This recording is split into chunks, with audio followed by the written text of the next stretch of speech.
यानी एकदम उलट जाती है। हाँ, और यही बात इस इलाके के भूगोल को इतना इतना दिलचस्प बनाती है।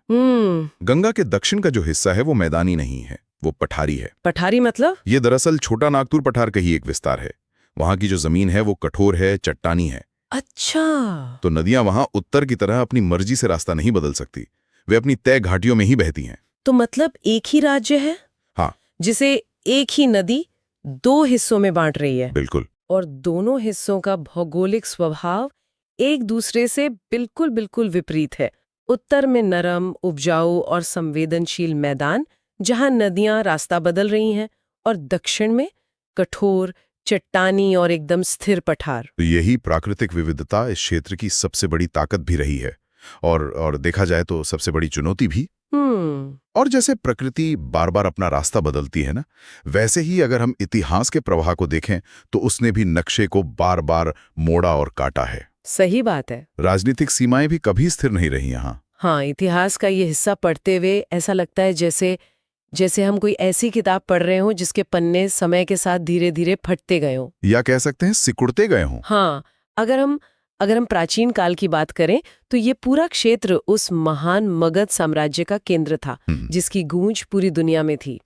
पाटलिपुत्र, जो आज का पटना है, और राजगीर, ये केवल शहर नहीं थे। नहीं, ये तो सत्ता के केंद्र थे। बिल्कुल, ये सत्ता के सबसे बड़े वैश्विक केंद्र थे।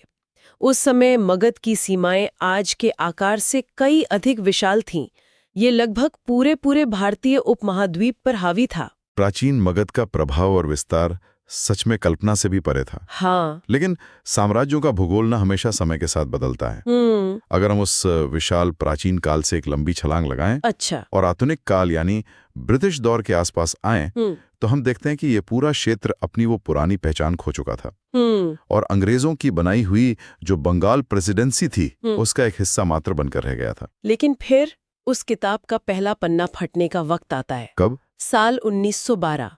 1912 में इसे बंगाल प्रेसिडेंसी से अलग करके बिहार उड़ीसा प्रांत बना दिया गया। हाँ। लेकिन एक मिनट, मेरे दिमाग में एक सवाल आ रहा है। पूछिए। जब भी हम अंग्रेजों के द्वारा किए गए किसी भी विभाजन की बात करते हैं तो दिमाग में तुरंत वो फूट डालो और राज करो वाली नीति आती है। स्वाभाविक है। तो क्या 1912 का ये अलगाव भी, क्या वो भी सिर्फ अंग्रेजों के राजनीति का हिस्सा था, या इसके पीछे कोई और तर्क काम कर रहा था?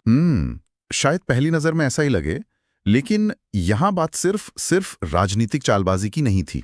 अच्छा, इसके पीछे दो बहुत ही ठोस कारण थे। कौन से? पहला था विशुद्ध प्रशासनिक संकट, मतलब एडमिनिस्ट्रेटिव प्रॉब्लम। हाँ, बंगाल प्रेसिडेंसी इतनी